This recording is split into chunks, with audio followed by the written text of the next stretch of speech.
Isang nakabibinging tunog ng bakal na nagkiskisan at yumuyupi.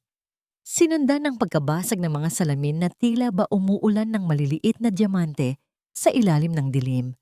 At pagkatapos, isang nakapangingilabot na katahimikan, ang amoy ng ospital, ang unang gumising sa diwa ni Maya.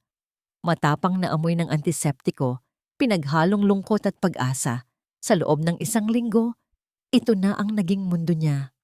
Ang apat na sulok ng pribadong silid na ito, ang mahinang tunog ng makinang sumusubaybay sa pintig ng puso, at ang lalaking mahimbing na natutulog sa kama. Si Rafael de Luna. Dahan-dahan niyang pinunasan ang noo nito gamit ang mamasa-masang bimpo. Napakagwapo pa rin nito kahit may mga galos at pasa sa mukha. Ang makakapal na kilay, ang matangos na ilong, ang mga labing tila ba laging may gustong sabihin kahit nakatikom. Langit at lupa ang pagitan nila. Isa itong De Luna, isinilang na may gintong kutsara sa bibig. Samantalang siya, si Maya Flores, ay isang simpleng katulong mula sa Bicol na nangangarap lang na mabigyan ng magandang buhay ang pamilya. Pero heto sila ngayon. Sa loob ng isang linggo, siya ang nag-alaga. Dito, siya ang nagpunas sa katawan nito, nagpalit ng suwero, at bumulong ng mga panalangin habang ito'y walang malay. Naramdaman niya ang awa. Awa para sa isang lalaking mayroon ng lahat pero tila ba may malaking kakulangan sa puso. Ito ang sabi-sabi, babaero, gastador, walang pakialam sa mundo. Pero sa tuwing tinititigan niya ito sa ganitong kalagayan, isang batang naliligaw lang ang nakikita niya. Napabuntong hininga si Maya at muling isinawsaaw ang bimpo sa palanggana nang bumukas ang pinto. Pumasok si Doña Isabela de Luna, ang lola ni Rafael, isang babaeng may awtoridad sa bawat kilos at pananalita. Tumayo si Maya at magalang na yumuko. Ma'am Isabela, maupo ka Maya, utos ng matanda. Ngunit hindi ito gaanong malumanay. May bigat sa bawat salita. Umupo si Doña Isabela sa upuang katabi ng kama at ang mga mata niya'y nakatuon sa walang malay na apo. Ang mga matang yon ay puno ng pag-aalala. Pero meron ding bakal na determinasyon. Kumusta ang lagay niya? Tanong nito. Hindi inaalis ang tingin kay Rafael. Ganoon pa rin po, ma'am. Pero sabi po ng doktor, stable naman daw po ang lahat. Sagot ni Maya. Tumango-tango ang matanda. Ilang sandali silang binalot ng katahimikan. Tanging ang tunog lang mula sa heart monitor ang maririnig. Maya-maya, humarap sa kanya si Doña Isabela. Ang mga mata nito ay tila ba tumatagos sa kanyang kaluluwa. Maya, mayroon akong isang pakiusap. O mas tamang sabihing isang utos. Kinabahan si Maya. Ano po iyon, ma'am? Kailangan mong pakasalan ang apo ko. Natigilan si Maya. Pakiramdam niya ay nabingi siya. Tama ba ang narinig niya? Napakurap-kurap siya. Naghihintay na bawiin ng matanda ang sinabi. Pero seryoso ang mukha nito. Po? Ano po? Nauutal niyang tanong. Bakit? Bakit po ako? Dahil ikaw ang kailangan niya. Maringis sabi ni Doña Isabela. Nakikita ko kung paano mo siya alagaan. Mayroon kang pagmamalasakit na hindi kayang bilhin ng pera. At iyon ang kailangan ni Rafael para magbago. Isa pa, kailangan ko siyang ilayo sa Maynila. Kailangan ko siyang itago. At ang pagpapakasal sa isang simpleng babaeng tulad mo, ang pinakamagandang paraan. Gumuho ang mundo ni Maya. Itago? Pakasalan? Para siyang isinasalang sa isang giyera na wala siyang kahit anong armas. Pero ma'am, hindi po pwede. Isa lang po akong katulong at hindi niya po ako kilala. Magagalit po siya pagising niya. Ang galit niya ay kaya kong harapin. Mabilis na sagot ng matanda. Ang utang na loob ng pamilya mo sa amin, Maya, isipin mo. Ang pagpapaaral sa mga kapatid mo, ang pagpapagamot sa nanay mo. Hindi ba't sapat na yon para suklian mo ako sa paraang ito? Parang isang malakas na sampal ang mga salitang yon. Utang na loob. Oo, malaki ang utang na loob niya sa mga De Luna. Pero kapalit ba nito ay ang kanyang buong buhay? Napayuko si Maya habang namumuo ang luha sa kanyang mga mata. Wala siyang lakas para tumanggi. Wala siyang karapatan. Gagawin ko po ang gusto ninyo. Halos pabulong niyang sabi. Isang tipid na ngiti ang sumilay sa labi ni Doña Isabela. Tumayo ito at marahang tinapik ang kanyang balikat. Mabuti. Alam kong hindi mo ako bibiguin. Pagkaalis ng matanda, naiwan si Mayang tulala. Napatingin siya muli kay Rafael, ang lalaking magiging asawa niya. Isang estranghero, isang kasunduan, isang sakripisyo. Dahan-dahan niyang hinawakan ang kamay nito. Malamig, tulad ng magiging kapalaran niya. Nang papalabas na siya ng silid para kumuha ng maiinom na tubig, narinig niya ang boses ni Doña Isabela. Mula sa pasilyo, may kausap sa cellphone. Hindi niya sinasadyang makinig, pero narinig niya ang bawat salita. Malinaw at may diin. Abogado, ihanda mo ang lahat. Bukas na bukas, ikakasal sila. May malay man si Rafael o wala. Itutuloy natin. Walang naging magarbong paghahanda. Kinabukasan, isang simpleng puting bestida ang iniabot sa kanya ng isang nurse. Gawa sa murang tela, tuwid ang tabas. Walang kahit anong palamuti. Damit para sa isang seremonya, pero hindi para sa isang masayang okasyon. Nang bihisan niya ito sa loob ng banyo, hinarap niya ang kanyang refleksyon sa salamin. Hindi niya halos makilala ang sarili. Ang babaeng nakatingin sa kanya pabalik ay may mga matang pagod at puno ng kawalan ng kasiguraduhan. Siya ba talaga ito? Si Maya Flores, na ikakasal sa isang lalaking hindi pa niya kailanman nakausap? Isang kasal sa loob ng isang silid sa ospital. Ang magiging asawa ay walang malay. Ang mga bisita ay ang lola nitong mapilit at isang nurse na nagsisilbing saksi para itong isang panaginip. Isang masamang panaginip. Pumasok ang isang matandang pari. Kasunod si Doña Isabela. Tumayo si Maya sa tabi ng kama ni Rafael. Ang mga kamay ay nanginginig sa gilid ng kanyang bestida. Magsimula na tayo, mahinang sabi ni Doña Isabela. Nagsimula ang pari sa pagbabasa ng mga salita mula sa isang maliit na libro. Ang bawat salitang binibigkas nito tungkol sa pag-ibig, pagkakaisa, at walang hanggang pagsasama ay tila isang pangungutya sa sitwasyon nila.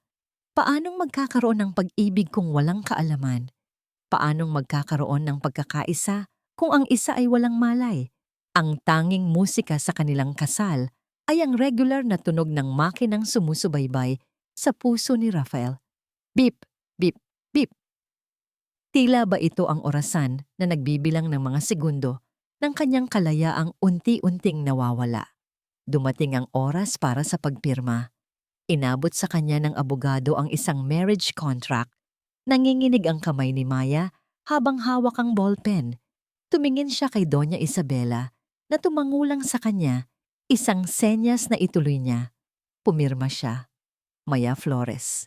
At sa ilalim ng pangalan niya, inilagay ng abogado ang pangalan ni Rafael De Luna na may kasamang anotasyon tungkol sa kanyang medikal na kondisyon. Pagkatapos ay ang mga singsing. Kinuha ni Doña Isabela ang kamay ni Rafael at dahan-dahang isinuot ni Maya ang isang simpleng gintong singsing. Sa daliri nito, malamig ang balat ng lalaki, walang buhay. Pagkatapos, isang kaparehong singsing ang isinuot sa kanyang daliri. Naramdaman niya ang kabigatan nito, hindi lang sa daliri, kundi sa buong pagkatao niya. Sa kapangyarihang iginawad sa akin, ipinapahayag ko kayong mag-asawa, sabi ng pari. Walang palakpakan, walang pagbati. Tanging ang utos ni Doña Isabela sa nurse at abogado. Tapos na, maaari na kayong umalis. Nang silang dalawa na lang ulit ang natira, kasama ang asawa niyang natutulog, doon lamang tuluyang bumagsak ang bigat ng lahat sa kanya. Mrs. Maya De Luna. Napaupo siya sa sofa. Hindi siya umiyak. Tila ba naubos na ang kanyang mga luha. Tinitigan niya ang lalaki sa kama, ang asawa niya. Isang lalaking hindi pinili at tiyak na hindi rin siya pipiliin. Ang unang gabi niya bilang isang may asawa ay ginugol niya sa sofa. Ilang talampakan lang ang layo mula sa kama ng kanyang asawa. Binalot niya ang sarili sa isang manipis na kumot. Pilit na ipinipikit ang mga mata. Inisip niya ang kanyang pamilya sa Bicol. Ginagawa niya ito para sa kanila. Iyon na lang ang tanging panghahawakan niya. Sa pagitan ng pagod at kalituhan, dinalaw siya ng antok. Dahan-dahan siyang nahulog sa kadiliman ng pagtulog. Ngunit sa kalagitnaan ng gabi, isang bagay ang gumising sa kanya. Isang bahagyang paggalaw. Hawak niya ang kamay ni Rafael habang siya'y nakaupo sa sahig. Ang ulo ay nakasandal sa gilid ng kama. Naramdaman niya iyon. Isang halos hindi maramdamang pagpisil ng daliri nito sa kanyang palad. Napamulat siya. Panaginip lang ba? Muli niyang naramdaman. Mas malakas ngayon. Mabilis na napaangat ang ulo ni Maya. Tumingin siya sa mukha ni Rafael. Ang unang pumapasok sa isip ni Rafael ay sakit. Isang matinding sakit ng ulo. Tila ba may martilyong pumupukpok sa loob ng kanyang bungo. Pagkatapos ay liwanag. Isang nakasisilaw na puting liwanag na pilit niyang iniiwasan. Dahan-dahan niyang iminulat ang kanyang mga mata. Malabo. Unti-unting luminaw ang lahat. Ang puting kisame. Ang amoy ng gamot. Ang tunog ng isang makinang hindi niya maintindihan. Nasa ospital siya. Ang huli niyang natatandaan. Isang mabilis na kotse. Ang sigawan ng mga kaibigan niya. Ang matalim na kurbada sa daan. At ang nakakasilaw na ilaw ng isang truck. Pagkatapos, kadiliman. Sinubukan niyang bumangon. Pero naramdaman niya ang matinding panghihina sa buong katawan. Doon niya napansin. May isang babaeng nakaupo sa tabi ng kama niya. Nakasubsob ito sa kanyang kamay. Ang mahaba at itim nitong buhok ay tumatakip sa mukha nito. Sino siya? Bahagya niyang iginalaw ang kanyang daliri at naramdaman niyang gumalaw din ito. Nag-angat ito ng ulo. Isang mukhang hindi pamilyar. Simple, walang kolorete. May malalaking mata na ngayon ay nanlalaki sa gulat. At sa daliri nito, isang gintong singsing. Kapareho ng singsing na nasa sarili niyang kamay. Automatikong kumunot ang noo ni Rafael. Isang malamig na kaba ang gumapang sa kanyang dibdib na mabilis na napalitan ng inis. Anong kalokohan ito? Sino ka? Ang garalgal niyang tanong. Ang kanyang lalamunan ay tuyong-tuyo. At anong ginagawa ng singsing na yan sa daliri mo? Nakita niya ang takot sa mga mata ng babae. Tumayo ito at umatras ng isang hakbang. Tila ba isa siyang mabangis na hayop na biglang nagising. Sir Rafael? Ako po si Maya. Maya? Hindi niya kilala. Hindi niya maalala. Ang pangalan ay walang anumang ibig sabihin sa kanya. Ang tanging alam niya ay gising siya sa isang lugar na ayaw niya, kasama ang isang babaeng hindi niya kilala na may suot na singsing na kapareho ng sa kanya. Hindi kita tinatanong kung anong pangalan mo, mariin niyang sabi. Pilit na bumabangon kahit nanlalambot. Ang tanong ko, sino ka sa buhay ko? Bakit ka nandito? Hindi ito nakasagot. Yumuko lang ito. Tila ba pinipigilan ang mga luhang nagbabadyang tumulo. Ang itsura nito, lalo lang nagpainit ng ulo niya. Pakiramdam niya ay pinaglalaruan siya.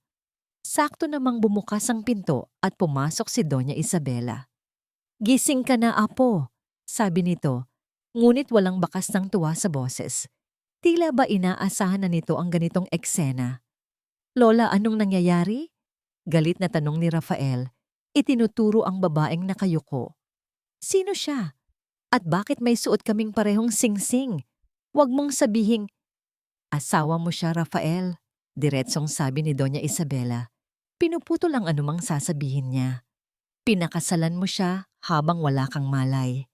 Isang tawang walang saya ang kumawala sa bibig ni Rafael. Nagpapatawa ka ba, Lola? Isang malaking biro ba to? Ako? Magpapakasal sa... Sa kanya, tiningnan niya si Maya mula ulo hanggang paa na may halong pandidiri, isang katulong. Halata sa pananamit, halata sa pagkilos. Hindi ako nagbibiro. Matigas na sagot ng kanyang lola. Ginawa ko ito para sa kapakanan mo. Kapakanan ko o kapakanan ng pangalan ng pamilya? Sigaw ni Rafael. Hinila niya ang suwero sa kanyang kamay. Hindi ko ito matatanggap, Lola. Isa itong kabaliwan. Kailangan mong tanggapin. Giit ni Doña Isabela. Ang boses nito ay puno ng awtoridad na hindi matitinag. May mga taong naghahanap sa iyo, Rafael. Mga taong pinagkakautangan mo. Ang aksidente ay hindi lang basta aksidente. Kailangan kitang ilayo. At bukas na bukas, aalis kayo ng asawa mo. Pupunta kayo sa Bicol. Doon ka magpapagaling at magtatago hanggat hindi pa humuhupa ang gulo. Parang binuhusan ng malamig na tubig si Rafael ang mga pinagkakautangan niya. Ang karera, ang gulo. Naalala niya ang lahat. Napahilamos siya sa kanyang mukha. Nararamdaman ang pagkabigo at galit. Nakulong siya. Ikinasal sa isang estranghera at ipapatapon sa isang probinsyang ni sa panaginip ay hindi niya gustong puntahan. Hindi. Ayoko, sabi niya, puno ng pagmamatigas. Wala kang pagpipilian, sabi ng kanyang lola. Tumingin si Rafael kay Maya na hanggang ngayon ay tahimik lang sa isang sulok, tila isang multo. Ang lahat ng galit niya ay biglang nabaling dito. Para sa kanya, ito ang mukha ng kanyang pagkatalo. Isang oportunista, isang ahas na umakyat sa kanyang buhay habang siya'y walang kalaban-laban. Ikaw, sabi niya, ang boses ay malamig at puno ng pagkasuklam. Ginusto mo to, di ba? Nagpanggap kang nag-aalala, pero ang totoo, pera lang ang habol mo. Magkano ang binayad sa'yo ni Lola para pumayag sa kalokohang to? Nakita niyang umangat ang mukha nito at sa unang pagkakataon, may nakita siyang kislap ng tapang sa mga mata nitong basang-basa ng luha. Ngunit hindi ito nagsalita. Bigla niyang dinampot ang baso ng tubig sa tabi ng kama at ibinato ito sa pader. Nagkalat ang bubog sa sahig. Isang pagsabog ng galit na hindi niya mapigilan. Layas! Sigaw niya. Umalis kayong lahat sa harap ko. Kinabukasan, walang nagbago. Tinupad ni Doña Isabela ang sinabi nito. Sa ayaw at sa gusto ni Rafael, isinakay siya sa isang sasakyan. Kasama niya ang babaeng tinatawag nilang asawa niya. Sa loob ng sasakyan, walang nagsasalita. Nakatingin lang si Rafael sa labas ng bintana, sa mga pamilyar na gusali ng Maynila na tila nagpapaalam sa kanya. Pakiramdam niya ay dinadala siya sa kanyang sariling bitayan. Bago sila tuluyang makarating sa airport, nag-vibrate ang kanyang cellphone. Kinuha niya ito mula sa kanyang bulsa. Isang mensaheng hindi niya inaasahan, galing kay Lauren Smith, ang babaeng iniwan niya sa Amerika. I heard what happened. I'm coming back for you, baby. Napangisi si Rafael. Sa gitna ng lahat ng kaguluhang ito, may isang bagay pa palang pamilyar. Isang bagay na kumakatawan sa buhay na gusto niyang balikan. Mabilis niyang binura ang mensahe. Ayaw niyang may makabasa. Lumingon siya at pasimpleng sinulyapan ang babaeng katabi niya. Nakatingin lang ito sa sariling mga kamay na nasa kandungan. Tahimik, walang emosyon. Ang hangin sa Bicol ay ibang-iba sa Maynila. Dito, amoy lupa at mga sariwang halaman. Para sa iba, ito ay paraiso. Para kay Rafael, ito ay isang kulungan na walang rehas. Ang bahay ng mga Flores ay simple. Gawa sa pinagtagpi-tagping kahoy at yero, maliit at siksikan. Malayo sa mansyon ng mga De Luna na may sarili siyang kwarto na mas malaki pa sa buong kabahayan na ito. Pasensya na po kayo, Sir Rafael.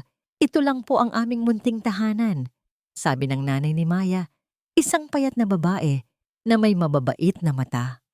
Rafael na lang ho, pilit niyang sabi, kahit ang totoo ay gusto niyang sumigaw. Ang unang araw ay isang impyerno. Ang init ay nakakapanibago. Ang tanging bentilador sa sala ay umuugong na parang helicopter na malapit nang bumagsak. Ang pagkain ay mga gulay at isdang hindi niya alam kung anong pangalan. Walang steak, walang imported na alak, tanging malamig na tubig mula sa isang banga. Lahat ng bagay sa paligid ay kinaiinisan niya.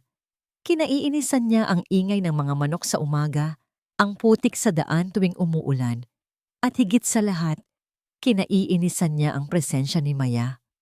Ang babaeng yun ay kumikilos sa paligid niya na parang anino. Laging nakayuko, laging tahimik. Inihahanda nito ang pagkain niya, ang gamot niya, ang hihigaan niya.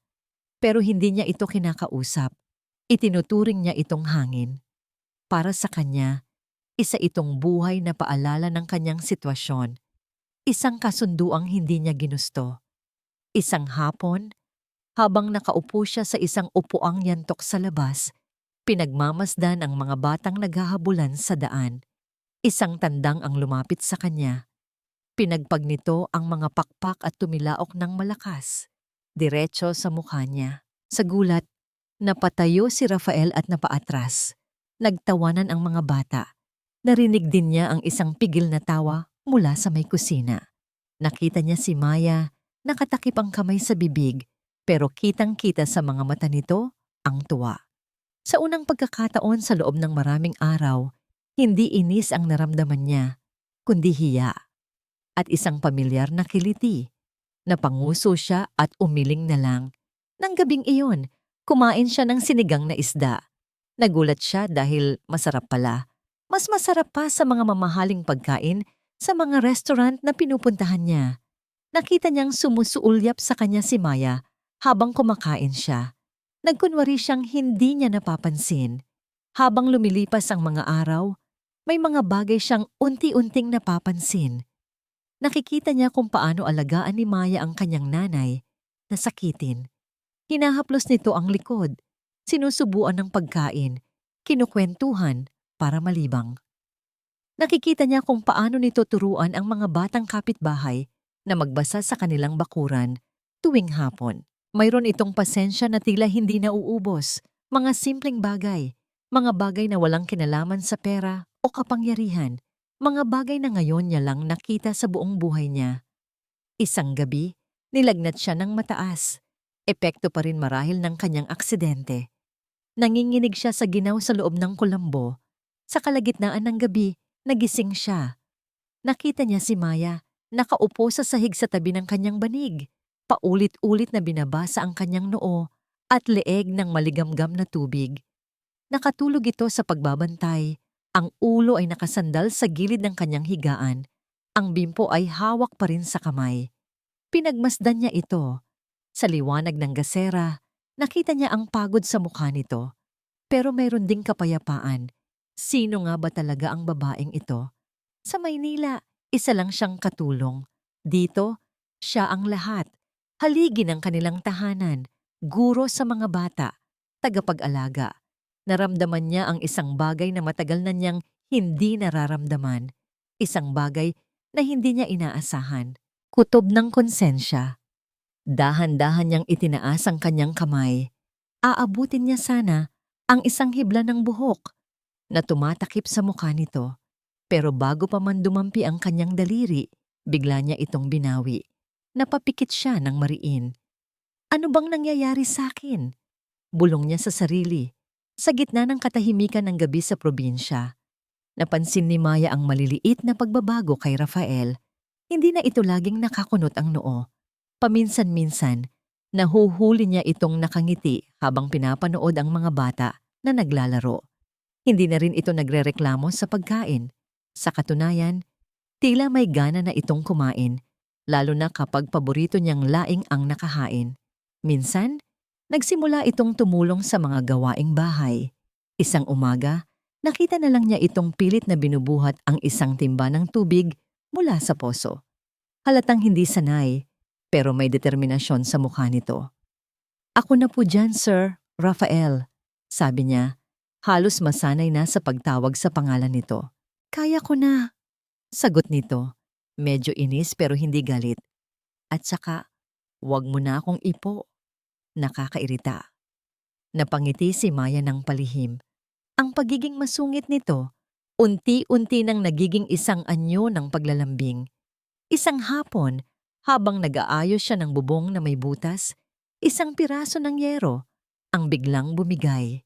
Napasigaw siya sa gulat, handa nang bumagsak. Pero bago pa man mangyari iyon, naramdaman niya ang malalakas na braso ni Rafael na sumalo sa kanya. Hawak siya nito. Ang mga katawan nila'y magkalapit. Amoy niya ang banayad na pabango nito na humalo na sa pawis. Narinig niya ang mabilis na tibok ng puso nito. O baka puso niya iyon. Mag-ingat ka nga, sabi nito. Ang boses ay mababa at may halong pag-aalala. Paano kung hindi kita nasalo? Nagkatitigan sila. Ilang segundo lang, pero para kay Maya, iyon ay isang buong buhay. Sa mga mata nito, wala na ang dating lamig at pagkasuklam. Napalitan iyon ng isang bagay na hindi niya pa nakikita dati. Isang bagay na nagpatibok ng kanyang puso ng mas mabilis. Mabilis siyang kumawala sa pagkakayakap nito. Salamat! Nauutal niyang sabi. At dali-daling pumasok sa loob ng bahay. Mula noon, tila may isang hindi nakikitang pader sa pagitan nila ang gumuho. Nagsimula silang mag-usap. Hindi tungkol sa nakaraan, hindi tungkol sa kanilang kasunduan, kundi tungkol sa mga simpleng bagay. Tungkol sa mga pangarap. Nalaman niyang mahilig pala ito sa mga lumang pelikula. Nalaman naman nito na pangarap niyang magkaroon ng isang maliit na patahian. Isang hapon, habang namamasyal sila sa dalampasigan, pinapanood ang paglubog ng araw, nahanap nila ang kanilang mga sarili na nagtatawanan. Isang tunay na tawa. Hindi pilit, hindi alanganin. Pero ang lahat ay nagbago isang gabi. Pauwi na si Maya mula sa tindahan nang harangin siya ng ilang tambay sa kanto. Kilala niya ang mga ito, mga binatang mahilig uminom at mambastos. Uy Maya, ang ganda natin ngayon sabi ng isa, humaharang sa kanyang daan. Bagay na sa'yo ang buhay mayaman. Padaanin niyo po ako. Mahinahon niyang pakiusap, mahigpit ang hawak sa bayong. Bakit ka nagmamadali? Naghihintay na ba ang asawa mong taga Maynila? Sabi naman ng isa pa, at sinubukan siyang hawakan sa braso. Bigla, isang anino ang mabilis na kumilos mula sa dilim. Si Rafael, hindi niya alam kung saan ito nanggaling. Ang alam lang niya ay bigla na lang nitong hinawakan ang kamay ng lalaking babastos sa kanya at pinilipit ito. Subukan mong hawakan ulit siya at sisiguraduhin kong hindi mo na magagamit yang kamay mo. Sabi ni Rafael, ang boses nito ay kalmado pero puno ng panganib. Kitang-kita ang galit sa kanyang mga mata na nag-aalab sa dilim. Natakot ang mga lalaki at mabilis na nag-alisan. Nang silang dalawa na lang ang natira, hinarap siya ni Rafael. Hinawakan nito ang kanyang mga balikat. Ang mga mata ay sinusuri ang bawat pulgada ng kanyang pagkatao. Sinaktan ka ba nila? Tanong nito. Umiling lang si Maya, hindi makapagsalita dahil sa bilis ng tibok ng kanyang puso. Huminga ito ng malalim, tila ba nagpapakalma sa sarili. Asawa ko siya. Respetuhin niyo. Ang mga salitang sinabi nito sa mga tambay ay umalingaw-ngaw sa kanyang isipan. Hindi na nito binitawan ang kamay niya habang naglalakad sila pauwi. Ang pagkakahawak nito ay mahigpit at puno ng proteksyon. Nang gabing iyon, hindi makatulog si Maya. Ang puso niya ay puno ng isang emosyon na matagal na niyang kinalimutan. Pag-asa at kilig. Marahil posible pala. Posibleng ang isang kasunduang nagsimula sa isang ospital ay maging isang tunay na kwento ng pag-ibig. Sa gitna ng kanyang mga pangarap, narinig niyang tumunog ang cellphone ni Rafael sa sala. Bumabangon na sana siya para iabot ito nang marinig niya ang boses ni Rafael. Noel, napatawag ka? Isang video call. Mula sa siwang ng pinto ng kanyang silid, sumilip siya. Nakita niya ang mukha ng kaibigan ni Rafael sa screen at sa likod nito, isang anino. Isang babaeng may kulay gintong buhok na tila pamilyar. Si Lauren Smith, ang babae mula sa mga lumang larawan sa social media ni Rafael. Kumabog ang dibdib ni Maya. Isang malamig na pakiramdam ang biglang gumapang sa buong katawan niya. Tinataboy ang init ng kilig na naramdaman niya kanina lang. Nanatili siyang nakatago sa likod ng pinto, hindi makagalaw. Kamusta na ang buhay probinsya, pare? Narinig niyang tanong ni Noel, may halong pang-aasar. Nabalitaan ko, nagpapakabait ka na raw dyan. Isang tawa ang narinig ni Maya mula kay Rafael, isang tawang hindi niya gusto. Kailangan, di ba? Para matapos nanto. So anong plano? Tanong ni Noel. At doon, narinig ni Maya ang isang pamilyar na boses ng babae, bumubulong sa likod ni Noel, ngunit sapat na para marinig. Tanungin mo siya tungkol sa asawa niya. Si Lauren, nagpatuloy si Noel. Seryoso pare, ano nang balak mo dyan sa asawa mo? Totoo na ba yan o laro-laro lang? Hindi agad sumagot si Rafael. Ilang segundong katahimikan na para kay Maya ay isang walang hanggan. Bawat segundo ay tila isang karayom na tumutusok sa kanyang puso. Sabihin mong totoo na, to Rafael, sabihin mong mahalaga ako. Sigaw ng kanyang isip. Pero hindi iyon ang mga salitang lumabas sa bibig nito. Narinig niya ang pagbuntong hininga ni Rafael. Arrangement lang to, Noel, sabi nito. Ang boses ay pagod at walang emosyon. Pansamantala lang, hanggang tumahimik ang lahat. Alam mo na, pansamantala, arrangement. Ang mga salitang yon ay parang mga bala na tumama sa puso ni Maya. Bawat isa ay sumira sa lahat ng pag-asa na kanyang binuo. Ang mga ngiti, ang mga tulong, ang pagtatanggol nito sa kanya kanina. Lahat ba yon ay kasama sa arrangement? Nagdilim ang kanyang paningin. Naramdaman niyang nanghina ang kanyang mga tuhod. Nabitawan niya ang baso ng tubig na dala niya sana para kay Rafael. Rush! Ang tunog ng nabasag na salamin ay umalingaw-ngaw sa katahimikan ng gabi. Natigil sa pag-uusap ang magkaibigan sa kabilang linya. Mabilis na lumingon si Rafael sa direksyon ng tunog. Nakita siya nito.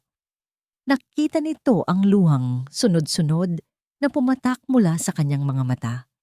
Nakita nito ang itsura ng isang taong pinagtaksilan at sinaktan. Bago pa man ito makapagsalita, tumalikod na si Maya at tumakbo. Pumasok siya sa kanyang silid at isinara ang pinto ng malakas. Isinandal niya ang kanyang likod dito. Tila ba kaya siyang protektahan nito mula sa sakit. Narinig niya ang mga katok ni Rafael. Maya! Maya! Mag-usap tayo! Hindi yon ang ibig kong sabihin. Pero hindi niya ito pinakinggan. Dumausdos siya sa sahig, niyakap ang kanyang mga tuhod, at doon, sa dilim ng kanyang maliit na kwarto, umiyak siya nang walang tunog. Ang bawat hikbi ay puno ng sakit. Ang bawat luha ay puno ng panghihinayang. Ang tanga-tanga niya, paano niya naisip na ang isang tulad ni Rafael de Luna ay magkakagusto sa isang tulad niya? Isa lang siyang katulong, isang pansamantalang lunas, isang parte ng arrangement. At ngayon, alam na niya ang totoo. At ang katotohanan ay mas masakit pa sa kahit anong pisikal na sugat. Kinabukasan, sumikat ang araw na tila ba walang nangyari. Ngunit para kay Maya, ang liwanag nito ay hindi na nakakasilaw, kundi nakakabulag. Hindi niya pinansin ang paulit-ulit na katok at tawag ni Rafael sa kanyang pinto kagabi. Nagpanggap siyang tulog, kahit ang totoo ay magdamag niyang niyakap ang unan para pigilan ang sariling humikbi ng malakas. Nang lumabas siya ng kwarto kinaumagahan, naroon si Rafael sa sala. Naghihintay. Ang mga mata nito ay namumugto. Tila hindi rin nakatulog. Maya please, mag-usap tayo. Pakiusap nito. Pero ang Maya na kaharap niya ngayon ay hindi na ang parehong Maya ng kahapon. Ang babaeng puno ng pag-asa ay nawala na. Ang natira ay isang anyong gawa sa yelo. Ipaghahanda ko na po kayo ng almusal, sir. Sabi niya. Ang boses ay walang kabuhay-buhay. Ibinalik niya ang paggamit ng po at sir, isang malinaw na pader na muli niyang itinayo sa pagitan nilang dalawa. Sinubukan ni Rafael na hawakan ang kanyang braso pero mabilis niya itong iniwasan. "Huwag mo akong hawakan," sabi niya. Ang lamig sa kanyang boses ay nagpatigil dito. Ang buong araw ay isang pagpapanggap. Nagluto siya, naglini, inalagaan ang kanyang ina. Ginawa niya ang lahat ng kanyang normal na gawain, pero ang isip at puso niya ay nasa ibang lugar. Para siyang isang manika na walang kaluluwa, sinusunod lang ang mga galaw na kinasanayan na. Si Rafael ay sunod ng sunod sa kanya, pilit na nagpapaliwanag. "Hindi mo naintindihan, Maya. Nagsinungaling ako kay Noel para tigilan na niya ako." "Wala akong narinig, Rafael. Nandoon si Lauren. Ayokong bigyan siya ng ideya na..." "Wala akong pakialam." Bawat salita nito ay tumatama lang sa pader na itinayo niya. Dahil sa bawat paliwanag, ang tanging naririnig lang niya ay ang mga salitang sumira sa kanya. Arrangement lang to. Pansamantala lang. Ang tiwala niya ay nabasag at tulad ng isang salamin, kahit anong pilit na pagdikit ay hindi na maibabalik sa dati. Ang mga lamat ay mananatili roon magpakailanman. Ang dating paghanga niya sa sarili na unti-unting nabubuo dahil kay Rafael ay biglang gumuho. Ang bumalik ay ang dati niyang paniniwala. Hindi siya karapat-dapat. Isa lang siyang probinsyanang katulong na nagkamaling mangarap. Nang gumabi, isang desisyon ang nabuo sa kanyang puso. Isang desisyong masakit, ngunit kailangan niyang gawin para sa sarili. Hindi na siya magiging pansamantala. Hinintay niyang maging mahimbing ang tulog ng lahat. Hinintay niyang huminto ang mga tunog ng gabi at mapalitan ito ng katahimikan ng madaling araw. Dahan-dahan siyang bumangon. Kinuha niya ang isang maliit na bag at inilagay ang iilang piraso ng kanyang damit. Walang alahas, walang pera, tanging ang sarili lang niya. Lumapit siya sa kanyang ina na mahimbing na natutulog at marahang hinalikan ito sa noo. Isang luhang pumatak sa pisngi nito na mabilis niyang pinunasan. "Patawad, Nay," bulong niya. Pagkatapos, lumabas siya ng silid. Naabutan niya si Rafael na nakatulog sa upuang yantok sa sala. Nagbabantay pa rin. Kahit sa pagtulog, baka sa mukha nito ang pagkabalisa. Pinagmasdan niya ito sa huling pagkakataon. Ang lalaking nagturo sa kanya kung paano muling mangarap at siya ring lalaking dumurog sa mga pangarap na yon. Hinubad niya ang singsing sa kanyang daliri, ang gintong simbolo ng kanilang kasunduan. Dahan-dahan niya itong ipinatong sa maliit na mesa sa tabi ni Rafael. Sa tabi nito, iniwan niya ang isang kapirasong papel. Isang salita lang ang nakasulat. "Salamat." Salamat sa mga araw na ipinadama nito sa kanya na siya'y espesyal. Salamat sa panandaliang saya. At salamat sa masakit na aral. Tumalikod na siya. Bawat hakbang palayo sa bahay na yon ay 1,000 karayom na tumutusok sa kanyang talampakan. Pero nagpatuloy siya. Sumakay siya sa unang bus na paalis ng Bicol. Habang unti-unting lumalayo ang sasakyan, hindi niya nilingon ang lugar na iiwanan niya. Hindi niya alam kung saan siya pupunta. Wala siyang plano, wala siyang direksyon. Ang tanging alam niya ay kailangan niyang umalis, kailangan niyang hanapin muli ang sarili. Ang sarili niyang malaya sa anumang arrangement at malaya sa anino ni Rafael de Luna. Isang kakaibang katahimikan ang gumising kay Rafael. Hindi ang ingay ng mga manok o ang amoy ng sinaing na kape, kundi isang nakabibinging kawalan. Napabalikwas siya ng bangon. Ang banig na hinihigaan ni Maya sa sahig ay maayos nang nakatupi sa isang sulok. Walang bakas ng babae. "Maya?" Tawag niya. Ang boses ay medyo paos pa. Walang sumagot. Tumayo siya at nagsimulang maglakad sa maliit na bahay. Ang kusina ay malinis at walang laman. Ang labas ay tahimik. Pakiramdam niya ay biglang lumaki ang espasyo dahil wala ito. Isang kaba na hindi niya maipaliwanag ang nagsimulang kumalat sa kanyang dibdib. Maya, sigaw niya. Mas malakas ngayon. Ang sigaw niya ay desperado. Walang sumasagot, kundi ang alingaw-ngaw. Sinimulan niyang buksan ang bawat pinto. Sinilip ang bawat sulok. Ang kanyang paghahanap ay nagiging mas mabilis, mas desperado. Hindi, hindi pwedeng umalis ito. Hindi pwedeng iwan siya nito. At doon, sa maliit na mesa sa sala, nakita niya ito. Ang singsing. Nakatayo sa tabi nito ang isang maliit na katuping papel. Natigilan siya. Para siyang binuhusan ng isang drum ng nagyayelong tubig.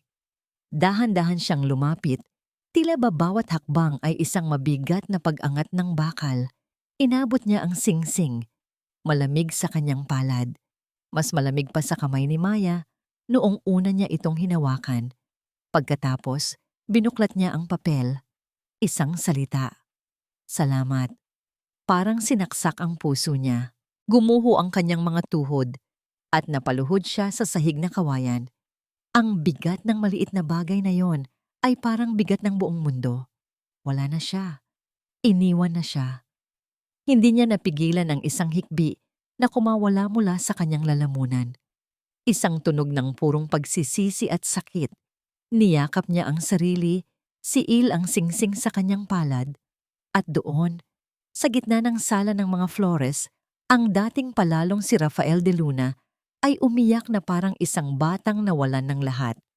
Dahil ngayon niya lang napagtanto. Si Maya ang lahat. Sa gitna ng kanyang pagluluksa, isang sasakyan ang huminto sa tapat ng bahay. Ilang sandali pa, bumukas ang pinto. Si Doña Isabela, nakita siya nito sa kanyang kalagayan. Nakaluhod, wasak, talunan. Ngunit walang awa sa mga mata ng kanyang lola. Tanging isang malamig na pagtanggap sa nangyari. Tumayo ka dyan, Rafael. Utos nito. Wala na siya, lola. Sabi ni Rafael. Ang boses ay basag. Iniwan niya ako dahil sa katangahan ko. Alam ko, sagot ng matanda. Lumapit ito at umupo sa isang silya. Tinitigan siya. At alam ko na rin ang lahat. Napaangat ng tingin si Rafael. Anong ibig mong sabihin? Nag-imbestiga ako. Sabi ni Doña Isabela. Ang boses ay matigas na parang bato. Ang tawag ni Noel ay hindi nagkataon lang. Nandoon si Lauren. Sinadya niya. Sinulsulan niya si Noel na tanungin ka ng mga bagay na alam niyang maglalagay sa iyo sa alanganin. Sinigurado niyang maririnig ni Maya ang lahat. Isang plano, Rafael. Isang plano para sirain ang anumang nabubuo sa inyo. Natulala si Rafael. Lauren, ang lason ay mas malalim pa pala sa inaakala niya. At ang gulo sa Maynila, pagpapatuloy ng kanyang lola, ay hindi lang simpleng utang, isang sindikato, Rafael. Mga taong hindi nagbibiro. Ang pagpapakasal mo kay Maya at pagpunta dito ay hindi lang para ituwid ang landas mo. Ginawa ko yon para iligtas ang buhay mo. Lahat ng sikreto ay nakalatag na. Ang buong katotohanan. Biglang napalitan ng galit ang lungkot ni Rafael. Galit kay Lauren. Galit sa kanyang lola. Pero higit sa lahat, galit sa kanyang sarili. Bakit hindi niyo sinabi sa akin? Sigaw niya. Dahil hindi ka makikinig. Sagot ni Doña Isabela. Tumaas na rin ang boses. Ang alam mo lang ay ang sarili mo, Rafael. Palagi na lang. At ngayon, tingnan mo ang nangyari. Nawala sa iyo ang kaisa-isang taong nagpakita sa iyo ng tunay na pagmamalasakit dahil sa pride at kaduwagan mo. Ang bawat salita ay isang sampal, isang katotohanang hindi niya matatatakasan. Tumayo si Rafael. Ang mga luha niya ay tumigil na sa pagpatak. Ang desperasyon sa kanyang mga mata ay napalitan ng isang bagay na mas matindi. Isang bagay na hindi pa nakikita ni Donna Isabela sa kanya dati. Determinasyon. Tumingin siya sa kanyang lola. Ang mga mata ay matatag na parang bakal. Lola, hahanapin ko siya. Kahit abutin pa ako ng habang buhay. 3 taon. Sa loob ng 3 taon, Maraming nagbago sa buhay ni Rafael de Luna. Ang una niyang ginawa pagbalik ng Maynila ay harapin ang lahat ng multo ng kanyang nakaraan. Sa tulong ng kanyang lola, binayaran niya ang lahat ng kanyang pagkakautang. Hinarap niya ang sindikato, hindi sa paraan ng dahas, kundi sa paraan ng diplomasya at malaking halaga. Tinitiyak na hindi na siya guguluhin pa. Pagkatapos, hinarap niya si Lauren. Isang maikli at malamig na pag-uusap kung saan tuluyan na niyang pinutol ang anumang ugnayan nila. Nakita niya ang gulat at galit sa mga mata ng babae, pero wala na siyang naramdamang kahit ano. Manhid na siya sa mga laro nito. Ang pinakamalaking pagbabago ay ang kanyang desisyon na talikuran ang yaman ng mga De Luna. Itinanggi niya ang kanyang mana. Ayaw na niya sa buhay na yon. Ang perang naging dahilan ng kanyang pagiging arogante ay siya ring perang gusto niyang kalimutan. Nagpatayo siya ng isang maliit na coffee shop sa isang hindi gaanong kilalang lugar sa Quezon City. Simple lang ang disenyo, pero laging puno ng tao. Natuto siyang magtimpla ng kape, mag-bake ng tinapay, at kausapin ang kanyang mga customer. Sa kauna-unahang pagkakataon, naranasan niyang magtrabaho para sa sarili niyang pera. Nagpatayo rin siya ng isang maliit na foundation, isang maliit na bahay ampunan para sa mga batang lansangan na sinusuportahan ng kita mula sa kanyang coffee shop. Doon niya ibinubuhos ang kanyang oras kapag wala siya sa shop. Sa mga ngiti ng mga bata, nakakahanap siya ng kapayapaan. Pero sa kabila ng lahat ng pagbabagong yon, sa bawat paggising niya sa umaga at sa bawat pagsara ng kanyang mga mata sa gabi, iisang tao lang ang nasa isip niya. Si Maya. Hindi siya tumigil sa paghahanap. Ginamit niya ang lahat ng kanyang natitirang pera at koneksyon para hanapin ito. Nag-hire siya ng mga private investigator. Nagpunta siya sa iba't ibang sulok ng Pilipinas, sinusundan ang bawat munting impormasyon. May nagsabing nakita ito sa Cebu.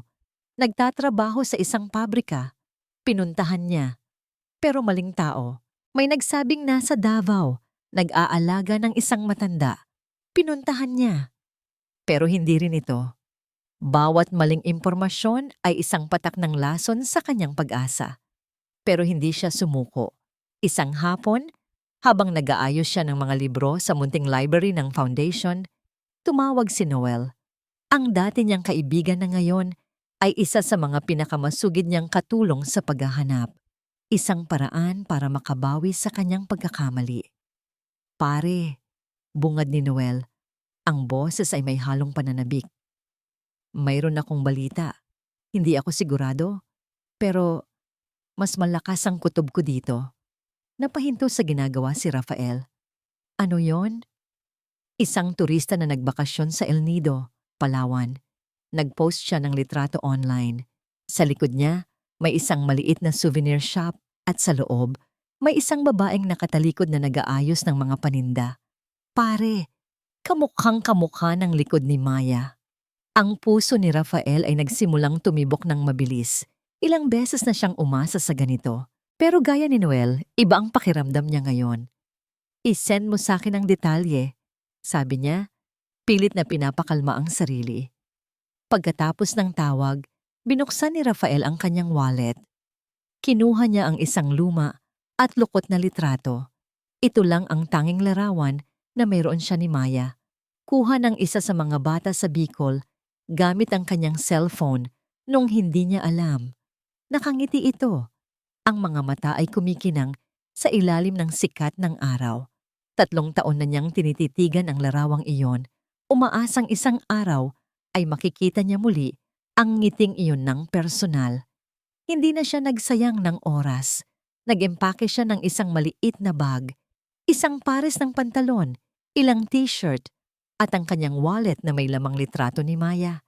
Isinara niya ang coffee shop at ipinagbilin ang foundation sa kanyang mga tauhan. Kinabukasan, lumipad siya papuntang Palawan. Nang bumaba siya sa eroplano at malanghap ang hangin ng isla, isang kakaibang kapayapaan ang kanyang naramdaman. Ang hangin dito ay may amoy ng dagat at pag-asa. Sumakay siya ng van papuntang El Nido. Habang tinatahak nila ang mahaba at palikulikong daan, nakatingin lang siya sa labas ng bintana, sa mga berdeng bundok at asul na karagatan. Pagdating niya sa El Nido, hininga siya ng malalim. Ang ganda ng lugar ay nakakabighani. Pero hindi iyon ang kanyang ipinunta dito. Nagsimula siyang maglakad sa dalampasigan, sinusundan ng direksyon na ibinigay ni Noel. Ang bawat souvenir shop na madaanan niya ay nagpapatibok ng kanyang puso. At pagkatapos, nakita niya ito. Isang maliit na tindahan na gawa sa kawayan at pawid. Maya's Handicrafts ang nakasulat sa isang piraso ng kahoy na nakasabit sa itaas. Napahinto siya. Ang pangalan. Pwedeng nagkataon lang, pero dahan-dahan siyang lumapit. Ang puso niya ay tila gustong kumawala sa kanyang dibdib. Sumilip siya sa loob at doon nakita niya ito. Nakatalikod. Inaayos ang mga kabibe na nakasabit sa isang pader. Ang pamilyar na hubog ng kanyang likod. Ang pamilyar na itim at mahabang buhok. Siya nga. Huminga si Rafael ng malalim. Pinipigilan ang sarili na sumigaw sa tuwa at kaba. Dahan-dahan siyang humakbang papasok sa tindahan. "Maya!" Bulong niya sa hangin. "Nandito na ako." Ang buhay ni Maya sa Palawan ay tahimik at malaya. Pagkaalis niya ng Bicol, nagpalipat-lipat siya ng lugar. Nagtrabaho bilang kasambahay sa Legazpi, bilang tindera sa Iloilo, bilang tagalaba sa Cebu. Ginawa niya ang lahat para lang mabuhay at makalimot. Ngunit ang alaala ni Rafael ay parang aninong sumusunod sa kanya kahit saan. Hanggang sa napadpad siya dito sa El Nido. Sa tulong ng isang mabait na matandang nakilala niya, nakapagtayo siya ng isang maliit na tindahan ng mga produktong gawa sa kamay. Mga kwintas na gawa sa kabibe, mga bag na nilala, mga palamuting gawa sa kawayan. Dito, unti-unti niyang natagpuan ang kapayapaan. Ang dagat ang naging kanyang kaibigan. Ang paggawa ng mga handicrafts ang naging kanyang therapy. Natuto siyang ngumiti muli. Natutunan niyang patawarin ang sarili sa pagiging marupok. Isang hapon, habang nag-aayos siya ng mga paninda, isang anino ang tumakip sa sikat ng araw mula sa pintuan. May customer. "Magandang hapon po." Bati niya, hindi pa lumilingon. "Tuloy po kayo." Hindi sumagot ang bisita. Narinig lang niya ang mga yabag na dahan-dahang pumapasok sa kanyang munting tindahan. Naramdaman niya ang isang kakaibang bigat sa hangin. Dahan-dahan siyang lumingon. At ang mundo niya ay huminto sa pag-ikot. Nakatayo sa gitna ng kanyang tindahan ang isang multo mula sa kanyang nakaraan. Pero hindi ito ang Rafael na iniwan niya. Ang lalaking kaharap niya ngayon ay mas payat. Ang dating aroganteng itsura ay napalitan ng kapanahunan. Ang buhok nito ay simple lang ang gupit. Ang damit ay isang ordinaryong t-shirt at pantalon. Ngunit ang mga mata nito ay pareho pa rin. At sa mga matang yon, nakita niya ang 3 taon ng paghahanap at pagsisisi. Hindi siya makapagsalita. Ang mga salita ay tila naipit sa kanyang lalamunan. Ang tanging nagawa niya ay titigan ito, habang ang puso niya ay pinaghalong gulat, takot, at isang emosyon na pilit na niyang ibinabaon sa limot, pananabik. "Maya," sabi ni Rafael. Ang boses ay garalgal, puno ng emosyon. "Anong ginagawa mo dito?" Sa wakas ay nahanap niya ang kanyang boses. Ito ay malamig. Mas malamig kaysa sa gusto niyang iparinig. "Hinanap kita." Simpleng sagot nito. 3 taon kitang hinanap." Isang mapait na nangiti ang sumilay sa labi ni Maya. "Bakit pangit? Hindi pa ba tapos ang arrangement?" Nakita niya ang sakit sa mga mata ni Rafael dahil sa salitang iyon. Lumapit ito ng isang hakbang. Automatiko siyang umatras. "Maya, hayaan mo akong magpaliwanag." Pakiusap nito. "Ang lahat ng narinig mo noon, isang pagkakamali, isang kasinungalingan. Pinlano lahat ni Lauren. Ikinuwento nito ang lahat. Ang tungkol sa sindikato, ang plano ni Lauren, ang pagsisisi ng kanyang lola, ang pagtalikod niya sa yaman ng pamilya. Ikinuwento nito ang 3 taon ng kanyang paghahanap. Nakinig lang si Maya. Bawat salita ay tinatagos ang pader na itinayo niya sa paligid ng kanyang puso. Gusto niyang maniwala. Isang parte sa kanya ang gustong-gustong maniwala. Pero ang sakit ng nakaraan ay malalim. Nang matapos ito, katahimikan ang namagitan sa kanila. Kinuha ni Rafael ang isang bagay mula sa kanyang bulsa. Isang bagay na pamilyar, ang singsing. Medyo kupas na pero iyon pa rin ang singsing na iniwan niya sa Bicol. Hindi ko to tinanggal sa bulsa ko, Maya, sabi nito. Ang boses ay nanginginig. Araw-araw, dala ko to. Umaasa na isang araw, maibabalik ko sa'yo. Inilahad nito ang singsing sa kanya. Isang alok, isang pakiusap. Tinitigan ni Maya ang singsing. Pagkatapos ay ang mga mata ni Rafael. Ang pride, ang takot na masaktan muli. Ang mga ito ay mas malakas. Umuwi ka na, Rafael, sabi niya. Pilit na pinatatag ang kanyang boses kahit nararamdaman niya ang panginginig nito. Tapos na tayo. Nakita niya ang pagguho ng pag-asa sa mukha nito. Para itong isang basong nabitawan, pero hindi ito umalis. Tumingin lang ito sa kanya. Ang mga mata ay puno ng determinasyon. Hindi ako aalis, Maya, sabi nito. Hindi na ulit. Tumalikod si Maya. Hindi niya kayang makita ang itsura nito. Umalis ka na. Ulit niya. Mas mahina ngayon. Narinig niya ang pagbuntong hininga nito. Pagkatapos, ang mga yabag nito palayo. Nang marinig niyang wala na ito, doon lang siya napasandal sa pader. Dumausdos siya sa sahig tulad ng ginawa niya noong gabing iyon sa Bicol. Niyakap niya ang kanyang sarili at ang mga luhang 3 taon niyang pinigilan ay tuluyan ng bumuhos. Hindi umalis si Rafael. Tinupad nito ang kanyang sinabi. Kinabukasan, nalaman ni Maya mula sa mga kapitbahay na umupa ito ng isang maliit na kubo sa dulo ng dalampasigan. Hindi na ito muling pumasok sa kanyang tindahan. Hindi na siya nito kinulit. Ngunit nararamdaman niya ang presensya nito.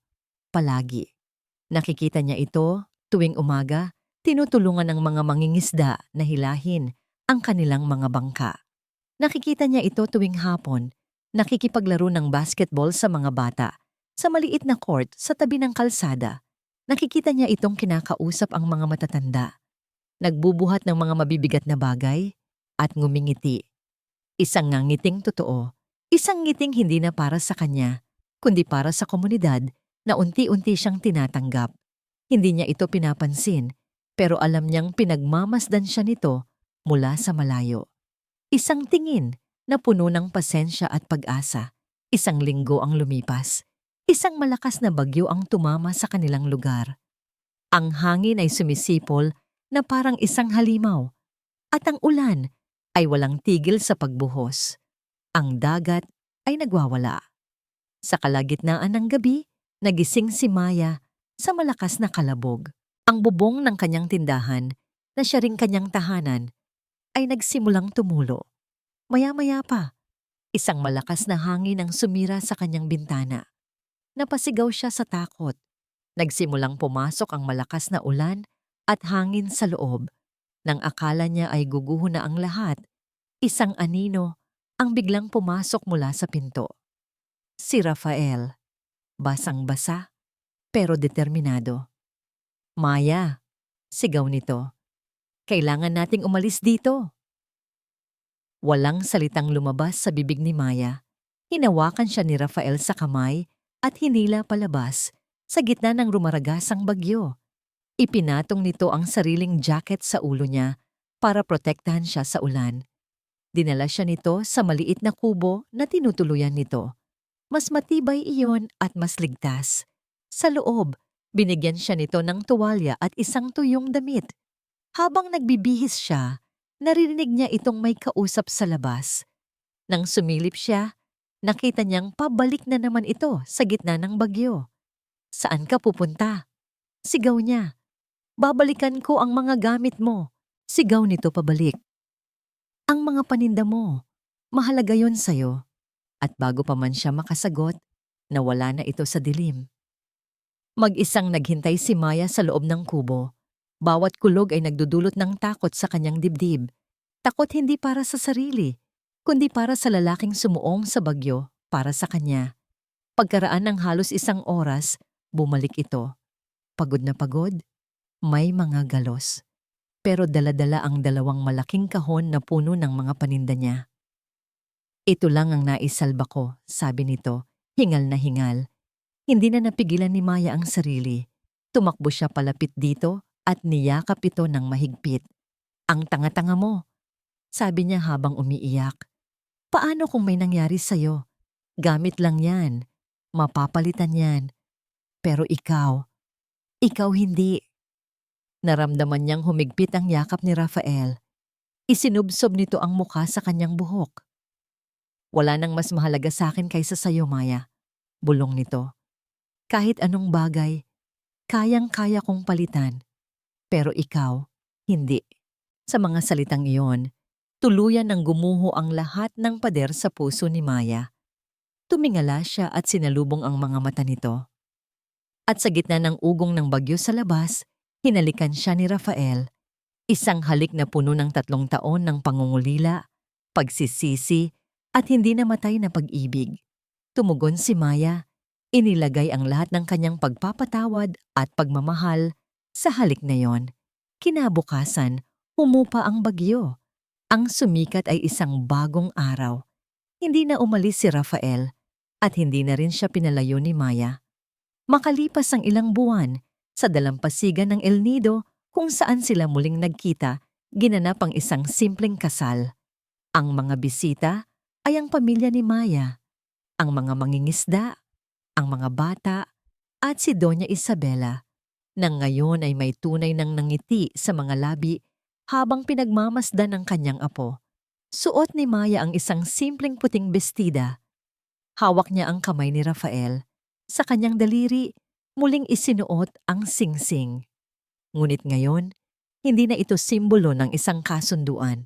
Ito ay simbolo ng isang pag-ibig na sinubok ng panahon, isang pag-ibig na nawala at muling natagpuan, isang pag-ibig na hindi ipinilit o isinugo, isang pag-ibig na pinili.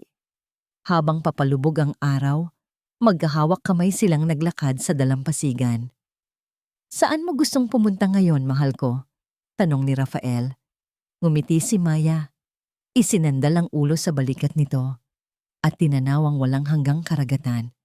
Kahit saan, sagot niya, basta kasama ka. At dito po nagtatapos ang makulay na kwento ng pag-ibig ni Rafael at Maya. Sa bawat isa sa inyo na sumubaybay, nag-abang at nakiisa sa bawat kabanata ng kanilang paglalakbay mula sa kaibuturan ng aking puso, maraming salamat. Ang inyong pakikinig ang nagbibigay buhay at kulay sa bawat salitang aking isinusulat. Habang binubuo ko ang kwentong ito, naramdaman kong buhay na buhay sina Rafael at Maya sa aking isipan. Ang kanilang mga sakit, ang kanilang mga pagsubok, at ang kanilang munting tagumpay ay naging bahagi na rin ng aking araw-araw. Naging paalala sila na ang bawat isa sa atin ay may daladalang sariling bagyo. Ang kwento nila ay isang paalala na ang tunay na pag-ibig ay hindi natatagpuan sa yaman o sa karangyaan, kundi sa simpleng pagmamalasakit, sa pag-unawa at sa kakayahang magpatawad. Ito ay isang pag-ibig na pinipili, na ipinaglalaban at binubuo muli mula sa mga abo ng nakaraan. At higit sa lahat, ito ay isang kwento ng pag-asa na kahit ang pinakamatigas na puso ay kayang palambutin ng wagas na pagsuyo at kahit ang pinakasimpleng tao ay may taglay na pambihirang lakas para magbago ang isang buhay. Ngayon, nais ko namang marinig ang inyong saloobin. Anong aral ang inyong napulot? Saang bahagi kayo pinakanaantig? Mangyaring iwanan ninyo ang inyong mga komento sa ibaba. Ang bawat isa ay mahalaga at lubos kong pinapahalagahan. Hanggang sa ating muling pagsasama sa susunod na kwento. Ito po ang inyong abang manunulat, laging nagpapasalamat.